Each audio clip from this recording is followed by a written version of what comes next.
PDS రాష్ట్ర అధ్యక్షులు, ప్రగతిశీల ప్రజాస్వామ్య విద్యార్థి సంఘం పీడీఎస్ అనంతపురం జిల్లా కార్యవర్గ సమావేశం నిర్వహించుకోవడం జరుగుతుంది. ఈ సమావేశంలో కేంద్ర రాష్ట్ర ప్రభుత్వాలు అవలంబిస్తున్నటువంటి విద్యా వ్యతిరేక విధానాలపై చర్చించి భవిష్యత్తు కార్యాచరణ రూపొందించుకోవడం జరుగుతూ ఉంది.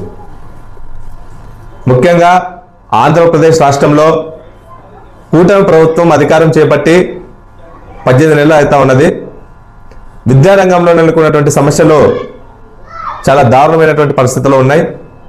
ముఖ్యంగా ప్రభుత్వ విద్యను బలోపేతం చేస్తామని చెప్పినటువంటి రాష్ట్ర ప్రభుత్వం అధికారంలోకి వచ్చింది, కానీ ప్రభుత్వ విద్యలో ఉన్నటువంటి సమస్యలు అలాగే ఉన్నాయి. ఈరోజు కార్పొరేట్ విద్యా సంస్థలు నారాయణ, శ్రీ చైతన్య లాంటి విద్యా సంస్థలకు ఈరోజు ఈ కూటమి ప్రభుత్వం వస్తాది పలుకుతా ఉన్నది. పుట్టగొడుగులాగా పుట్టుకొస్తున్నా లక్షల రూపాయలు దోపిడీ చేస్తూ ఉన్నా ఈరోజు అలాంటి విద్యా సంస్థలపై చర్యలు తీసుకోకుండా రాష్ట్రంలో ఈరోజు రాష్ట్రంలో ప్రాథమిక పాఠశాలలు ముఖ్యంగా రాష్ట్ర వ్యాప్తంగా 2400 పాఠశాలని గత ప్రభుత్వం మూసివేస్తే నేను అధికారంలోకి వచ్చిన వెంటనే పాఠశాలను పునఃప్రారంభిస్తానని చెప్పినటువంటి నారా లోకేష్ గారు ఈ రోజుకి ఒక పాఠశాల కూడా ప్రారంభించలేనటువంటి పరిస్థితి. కాబట్టి ప్రభుత్వ పాఠశాల మౌలిక సదుపాయాలు కల్పించి పాఠశాలను పునఃప్రారంభించవలసిందిగా పీడీఎస్గా డిమాండ్ చేస్తూ ఉన్నాం. అదేవిధంగా రాష్ట్ర వ్యాప్తంగా ఈరోజు 10 మెడికల్ కళాశాలను కూడా పీపీపీ విధానం ద్వారా అమలు చేస్తూ ప్రభుత్వం పార్ట్నర్షిప్ పేరుతో ఈరోజు మెడికల్ విద్యను కూడా ప్రైవేట్ పనులు చేస్తున్నటువంటి పరిస్థితి ఉంది. రాష్ట్రంలో ఉన్నటువంటి కేబినెట్ ఆమోదం తెలిపినటువంటి పరిస్థితి రాష్ట్రంలో కనపడతా ఉంది. మేము పీడీఎస్గా సూటిగా ఒకటే ప్రశ్నిస్తూ ఉన్నాం. రాష్ట్ర ముఖ్యమంత్రి గారికి, అదేవిధంగా వైద్య విద్యాశాఖ మంత్రి సత్యకుమార్ యాదవ్ గారికి మేము ఒకటే అడుగుతా ఉన్నాం. రాష్ట్ర అభివృద్ధి కొరకు రాష్ట్రంలో ఉన్నటువంటి పేద బడుగు బలిగిన వర్గాల్లో విద్యార్థులు మెడికల్ విద్య చదవడానికి మీకు ఇష్టం లేదా? రాష్ట్రంలో ఉన్నటువంటి సామాన్యుడు హాస్పిటల్లో జాయిన్ చేయడం, హాస్పిటల్లో వైద్యం అందించుకోవడానికి మీకు ఇష్టం లేదా? ఈరోజు ప్రైవేట్ వ్యక్తుల కోసం ఈరోజు మెడికల్ విద్యను ప్రైవేటు పరం చేయడం చాలా దుర్మార్గం. మెడికల్ కళాశాల ఏర్పాటు చేస్తే అందరికీ మెడికల్ సీట్లు వస్తాయి. ఒక మెడికల్ కళాశాల నిర్మాణం చేపడితే 300 పడకల హాస్పిటల్ ఏర్పడతాయి. సామాన్య ప్రజలు కూడా ఉచితంగా వైద్యం అందించినటువంటి పరిస్థితి ఉంది. కాబట్టి ఇలాంటివి విడిచిపెట్టి ఈరోజు రాష్ట్రంలో రాష్ట్ర ప్రభుత్వం దగ్గర డబ్బులు లేవని చెప్పి ఈరోజు మెడికల్ కళాశాల ప్రైవేటు పరం చేస్తే పీడీఎస్గా ఊరుకు. ఈరోజు గూగుల్ లాంటి కంపెనీలకి కొన్ని కోట్ల రూపాయలు దారిదత్తం చేసినటువంటి ఈ రాష్ట్ర ప్రభుత్వం పర్యటన పేరుత, అదేవిధంగా ఈరోజు ప్రధానమంత్రి పర్యటన పేరుత, సీఎంల పర్యటన పేరుత, ఉప ముఖ్యమంత్రి పర్యటన పేరుత కొన్ని కోట్ల రూపాయలు ప్రజాధనాన్ని హెలికాప్టర్ రూపంలో మీరు పర్యటన చేస్తూ ఉన్నారు. అక్కడ ఉండడానికి డబ్బులు అవసరం, కానీ మెడికల్ కళాశాల ఏర్పడడం కోసం, నిర్మాణం చేయడం కోసం కూడా ఈరోజు డబ్బులు లేవని చెప్పడం చాలా దుర్మార్గం అని పీడీఎస్గా చెప్తా ఉన్నాం.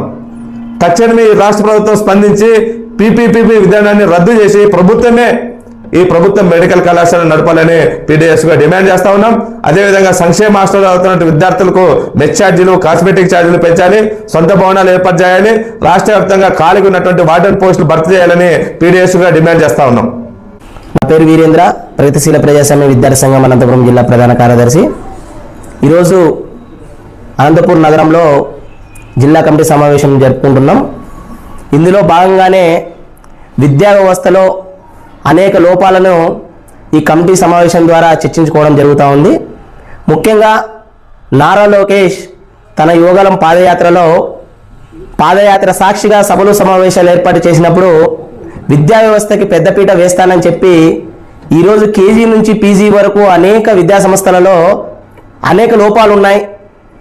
హాస్టల్ సమస్యలు అయితేనేమి, ప్రాథమిక విద్యా సంస్థలు అయితే ఏమి, అంటే గత ప్రభుత్వంలో తీసుకొచ్చినటువంటి మెడికల్ సమస్యలు అయితేనేమి, వీటికి నేను పెద్దపీట వేస్తాను, ప్రభుత్వం అన్ని రకాలుగా విద్యార్థులకు అండదండగా ఉంటానని చెప్పి ఈరోజు ప్రతిదాన్ని ప్రైవేటీకరణ చేస్తూ, అంటే ముఖ్యంగా ప్రాథమిక విద్యను చూస్తే వాటిని కూని చేసే విధంగా గతంలో ఏదైతే మెర్జీ చేశారో ప్రాథమిక విద్యా సంస్థల్ని వాటిని నేను విలీనం చేయను, అలాగే కొనసాగిస్తానని చెప్పి ఈరోజు యథాతథంగా విలీనం చేస్తూ ప్రాథమిక విద్యను కూని చేస్తున్నటువంటి పరిస్థితి.